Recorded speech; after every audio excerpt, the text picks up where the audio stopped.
Welcome back to Between the Levees. I'm joined today by Mr. Todd, the CEO of Blessey. Clark, thank you for joining me. Yeah, thanks for having me. It's a pleasure to be a part of the show. Well, thanks a lot, bud. Tell me, all these begin the very same way. Where were you born, sir? So born and raised in a small East Texas town, Lufkin, Texas. Just a small community, 100 or so miles north of Houston and 200 miles south of Dallas. What did your parents do for a living? So my dad is a CPA. He owns an accounting firm in Lufkin, and my mom is an educator, school teacher, I believe in the sixth grade for the last almost 25, 30 years. Still at it? Yeah, so my dad is in the process of selling his business. None of his three sons, including myself, obviously, wanted to partake in that family business. And my mom is recently retired, and they spend a lot of time with their six grandchildren. My mom being retired and my dad close to it. We're seeing a lot more of them over here in Louisiana, thank goodness. Well, tell me what you can about life growing up in Texas. Yeah, so growing up with two brothers, it was all centered around sports. We all played football, basketball, baseball, soccer to an extent until all those sports started to overlap. And we grew up. We had about 450 acres where we grew up, so a lot of hunting and fishing. It wouldn't be uncommon for us to do some duck hunting or deer hunting before school when we were in high school. A lot of our buddies used to like spending the night at our place, but just spent a lot of time outdoors. But yeah, just grew up in the good old piney woods of East Texas. Were you drawn to anything in school? I always kind of loved the outdoors. Always had a love affair with nature. I guess growing up like that along the Neches River where our property is. Kind of had thought about different jobs growing up, but I was a baseball player primarily through high school and college, and honestly, all I ever wanted to do was play professional baseball. Or what happened to that dream? Well, a little blonde-headed girl. No, I'm just kidding. So I was fortunate enough to have a really good high school career. Went on to the University of Texas at Austin and played 4 years of baseball there. Had a really an awesome, amazing time. Got to go to the College World Series in Omaha. What I would always refer to as some of my most memorable baseball experiences ever. Lucky enough to get drafted by the Chicago Cubs. But then when that happened, I kind of knew my career was slowly coming to an end. And not to go too far forward with where we are today, I'd met this blonde-headed girl in Austin and started dating her. And little did I know, most blonde-headed gals from New Orleans move back to New Orleans. And so here I found myself in that dilemma of, do I stay in Texas, which is kind of where my heart was, and frankly, my mom had already. I've always told my wife today, you can take the boy out of Texas, but you can't take the Texas out of the boy. So here we are, 22 years later, living in good old South Louisiana. Well, anything interesting to share about college before we step into the rest of your life here? Yeah, so college was a great experience. Going from a small town in East Texas to the big city and bright lights of Austin, Texas. It was a little bit overwhelming, but slowly settled in. And like I said earlier, ended up dating this girl from New Orleans, and didn't really have a clue, what her background was. I knew she loved sports, she loved the outdoors. We loved hiking, which is great in that area, hiking and biking. But she was very much so in tune with all the boxes I ever wanted checked. And she loved coming to baseball games, although she would only come in about the fourth inning and then stay through the ninth inning. She wouldn't come the whole 9 innings, but I'd see her up there maybe studying in the top few rows of the bleachers. But no, college was great experiences. Loved Austin, loved going back to visit, and it's where I met the love of my life. Well, if I may, how did y'all meet? Yeah, so funny story. Again, growing up in a small town, when you go to the University of Texas, it's 50,000 people. That's 20,000 or so, 25,000 more people in 40 acres 40 acres than where I grew up in Lufkin. And so, albeit a little overwhelming, we ended up having several classes together. And I think because we were both college athletes, sometimes the athletic department puts athletes in same classes in order to build some camaraderie, but also because of our travel schedules, it allows us to piggyback off of each other with taking notes and things of that nature. So again, with both of us being athletes, it just happened we ended up probably our junior year, maybe it was our sophomore year, we ended up having 2 or 3 classes together that year. That's kind of how we met up. And I'm proud to say that, education brought us together. All right. So you meet a lady, you stop playing baseball. What happens next with your life? Yeah, so I knew retirement was near the end. After that summer, I got drafted by the Cubs. So once I finally did retire, 9/11 happened. That was in September of '01, and I'd moved back to Austin, started gathering up my stuff, and was going to move back to Lufkin, where my parents, of course, still lived. And so I started gathering my stuff, and you kind of didn't know what to think of 9/11 and what was going on, and nobody was hiring. The world was at kind of a standstill. And, I helped my dad out a little bit, some odd things here and there around his office. I'm sure I had a ton of, I can't call them honeydews, but mommy dews, I guess, around the house, around the farm there where we grew up. But then I came to visit in November. I think I came down to visit my now wife, then girlfriend in New Orleans. And her father started kind of putting the full court press on me. You should come work for me. You need to move to New Orleans. That was never really a part of the plan. Like that never even thought about that as my next step in my young adult life. And so I think I remember driving home from New Orleans thinking, I don't have any job offers. I know my parents want me to get a job. I was kind of tired. Baseball tends to take a lot of your time. It's a heavy induced sport with travel, and so I just kind of wanted to chill a little bit. So I came home from Thanksgiving. I think I chilled out about 2 weeks, and next thing I knew, I was packed up in my pickup truck, driving to New Orleans, and found an apartment down there, moved in, and then on about the 16th or so, maybe, or 13th of December, 2001. I started my career working at Blessey Marine. Tell me a little bit about the company. I admittedly don't know much about it. Yeah, so Blessey Marine, we are a family business. We are in our 45th or 46th year of operation. We have 85 towboats ranging from a little over 4,000 horsepower down to 800 horsepower. And all those 85 tugboats, we own and operate them ourselves. We don't lease them out. And then we also have about 200, mainly 30,000 barrel liquid petroleum barges. And, we have 750 amazing employees out on the river who work hard 365 days a year, keeping those tugboats and those barges moving. In the office in New Orleans, we have about 140 folks, 140 staffers. And in our Houston office, which is kind of our hub of operations, we have another 55 or 60 employees over there. Okay. Well, what did you start out doing for the company? Yeah, so my first job, most people don't believe me, but it's true. I spent 8 months out on the vessels as a deckhand, cleaning toilets, scrubbing floors, making sandwiches for captains, waiting hand and foot on some of those old timers who, if you go back, 20 plus years ago, things were a little different than it is today.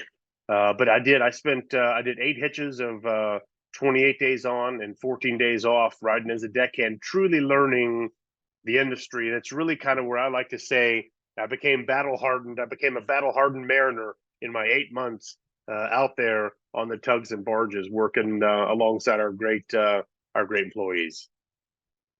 Well, tell me what you can about your first time stepping out on a tugboat and then those 8 months of experience.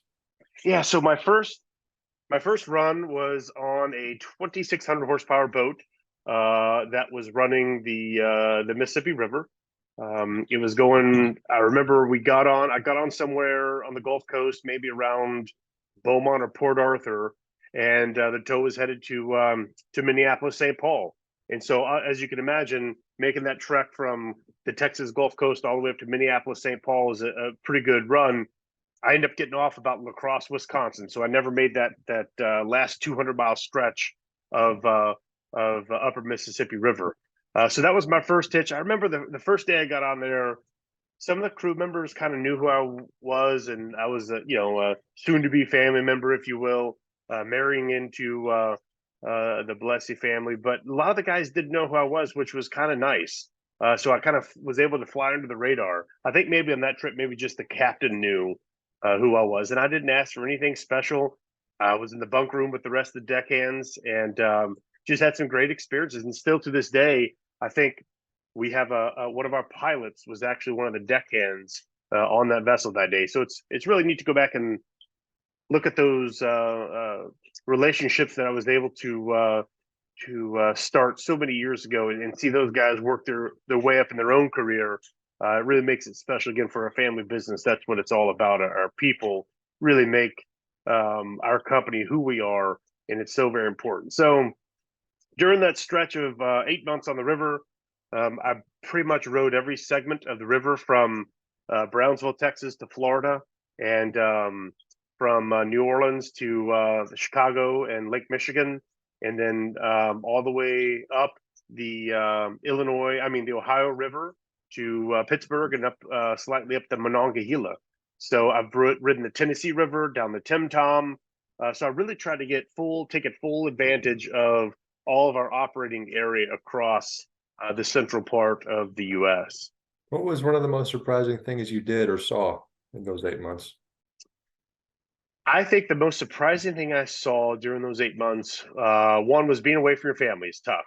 Understanding that our guys that do work those schedules year over year, you're gone 8 months out of the year.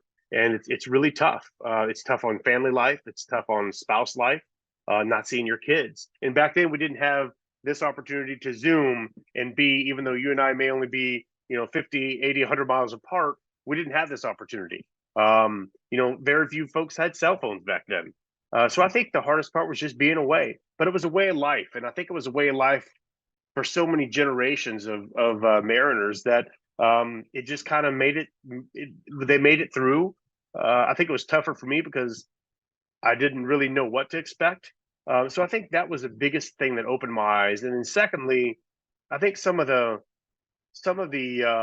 nuances of marine transportation, for instance, climbing up, a 200-foot lock wall on the Mississippi or Illinois River, understanding that one person has to climb up 200 feet. So they have to be ready for the boat to raise up in the lock to be able to tie off the barges and pull everything through on the mules through the lock chamber. So many things like that I'm so very blessed that I was able to see and experience and be a part of.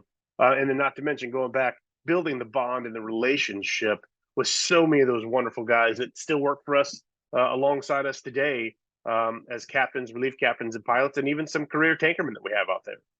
So those 8 months wrap up. What happens next for you in your career? Yeah, so I think and when along the line did you get married? Yeah, good question. So I wrapped up the 8 months, came back in the office, and I believe my first post when I came back was in the purchasing and procurement group. So immediately moved in, started buying groceries and setting up fuelings and taking on water or getting trash off. I was one of about 4 or 5 people dealing with that. And so again, as part of the logistics piece, really understanding how the flow of groceries and fuel and going to the docks, how that all kind of starts to come together after seeing it firsthand, out there on the vessels. So that would have been mid 2002. And I did that for about 6 or 8 months and then transitioned over to the logistics side. So after that, in probably late 2002, I transitioned into a logistics role where I was helping coordinate again, the communication between the vessels and the office, and making sure the vessels had all their information, where they're supposed to go, what their arrivals are looking like, and then also relaying that onto some of our customers. And that experience being in logistics really kind of brought it all back together for me because I'd seen the operational piece. I'd been there firsthand and experienced it. I kind of realized how the groceries and the fuel and the guys get on and off the vessels, and then now the logistics piece is starting to put all the pieces of the puzzle. So I got to learn who the customer base was, and I got to learn who were what customers own what docks and why we go to these certain docks for certain products. So that really kind of started to bring it together. And then in early 2003, I was still in that role. And then as I transitioned into my next role is when we got married. So just over 20 years ago, just had my 20th anniversary in July. And then from there, I kind of, after I got back from our honeymoon, I think my next post was in a sales and marketing role, where I really started to deal daily with the customer base, and love that role immensely, because it really started to give me some real good foundation with who our customers and why we exist. And we exist for the customer at the end of the day. And so again, all these were pieces of the puzzle that Laura's dad, my father-in-law, Walter Blessey, was starting to put together for me, not knowing if I would ever really become the CEO of the company, but I think he knew I had to pass all these tests along the way in order to get to where I am. And each step along the way has been an incredible experience for me, and learning so much along the way, and really so very thankful that so many of the employees embraced me in each of the roles that I did over about it was about a 6 or 7 year period, doing operations job, maintenance jobs, to finally becoming kind of a vice president of the company, and really starting to hang out under Walter's wing. And that was probably 2007 when I really started to spend a lot of time with him from an executive standpoint, starting to kind of take a different purview on a daily basis. Well, what is work life for an executive at a family-owned operation like this? It's interesting when your father-in-law is your boss. No, I'm just kidding. I was really, really lucky, blessed, I would say, to have met Walter in my late teens. And so, Walter and I have had a great relationship for, gosh, almost 25 years. And I think, again, I'm blessed. I say that because our relationship kind of started out jovial, where I was, just a boyfriend going on some trips here and there with him and my wife and her family. And so by the time it transitioned into that work, father-in-law, boss situation, I kind of knew a lot about Walter, and I knew kind of what made him tick. He knew what made me tick. And so it just kind of worked. It worked really well. And for the last 22 years, working for him has just been an incredible experience. But, in any family company, there are dynamics, some really good dynamics, some bad dynamics that make it tough. But what's really great about our company is it's a single owner. It's Walter, and he loves these employees. He loves his people, and that has always kind of cast a huge. It's been a huge benefit for me to kind of see that. And again, the only company I've ever worked for, right? So I've got no experiences from other companies like yourself. And you worked at AEP, and then you worked at where'd you say? I forgot. You worked somewhere after AEP. I guess they got bought out. ACBL, then yeah. Ingram, yeah. Yeah, so I don't have those experiences, but I get to see it from afar, right? With the experiences I have as a CEO, I get a lot of opportunities to talk to other owners and talk to other CEOs and presidents of companies, and that's really where I get a lot of my intel on how to and how not to do things within our family business. Is your wife involved in the business? She was for a while. She started out in a sales role, and I thought, man, this is going to be where her niche is. Obviously she's a incredible golfer, playing golf in college, and do a lot of that in the sales role. But she really wanted to be a mom, and the kind of the transition time for us, for her to step away from the business, was when we had our first child, and it made sense for her to be a stay-at-home mom, because that's what she wanted to do. And I'm very blessed to have had an incredible a wife, an incredible mother of our 3 kids, and she does an amazing job supporting me in my effort. But she still does. She comes up to the office and we'll poke her head in and snoop around from time to time, ask what's going on, how things are going. But She does travel a little bit with me as well because a lot of our customer base have known her for a long time. And so she's a very, very big piece of my what I would call support team, whether it be here at home on the homestead or when she does travel with me as well. How old are your children? So I got three kids. My oldest is my son.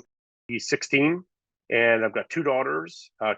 Is 13 and is 11. So I've got a sophomore in high school, a seventh grader, and a fifth grader.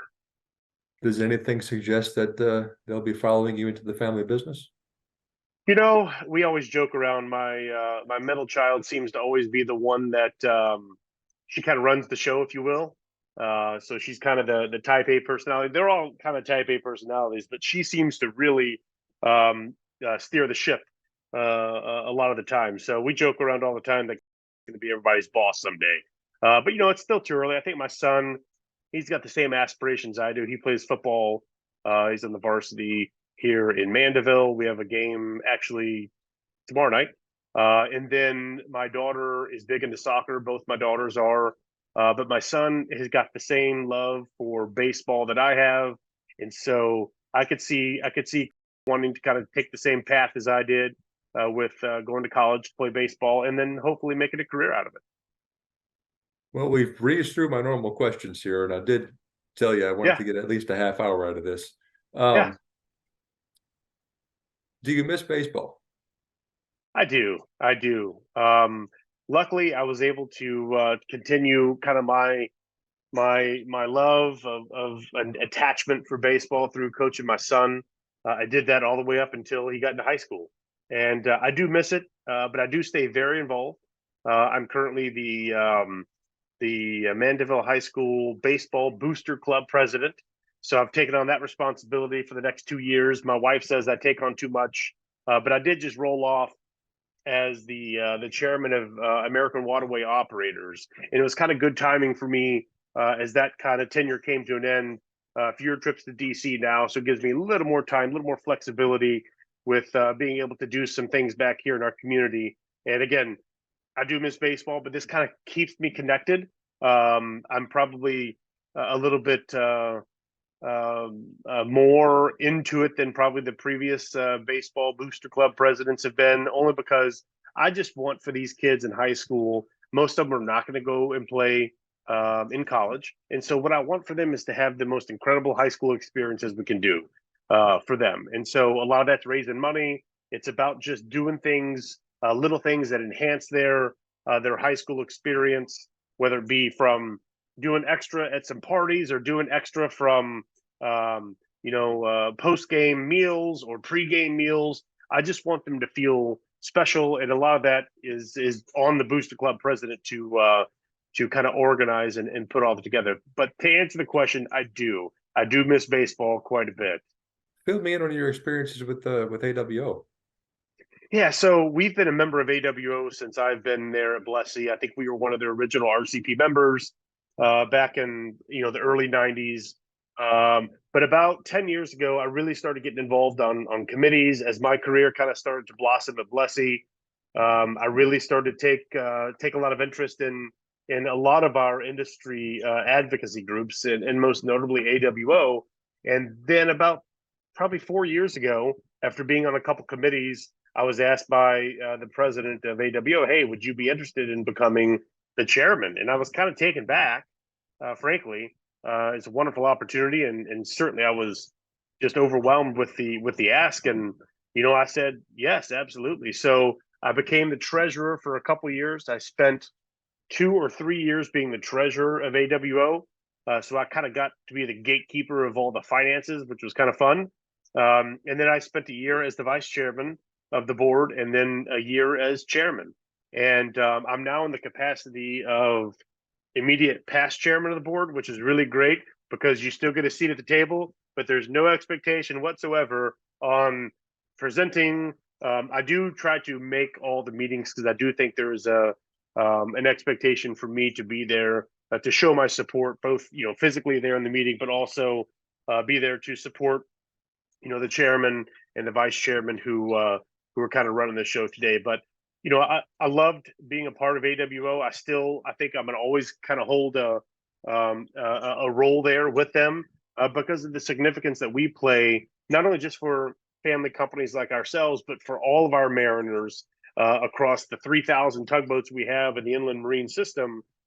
So much of what happens to us comes from federal laws in Washington, D.C., from our federal lawmakers that, it's tough spending time in D.C. I couldn't live there. You couldn't pay me enough to live in Washington, D.C. and deal with that political climate that we find ourselves in up there. But I've really enjoyed the immersion into kind of the federal politics over the last bunch of years, only because I know how significant it is for just our family business, but also our employees and what it means to them. So it's just about having a voice up there and being a part of it makes it really, really special. And not to mention, I've made some really good friends, some really good connections along the way there in Washington, D.C. with a lot of lawmakers. And we, in fact, have, probably 10 boats named after congressmen and senators. So we've made a big impact on them through the years, and a lot of great, deep friendships have been built by our time in Washington, D.C. Has there been any notable legislation you've been involved in?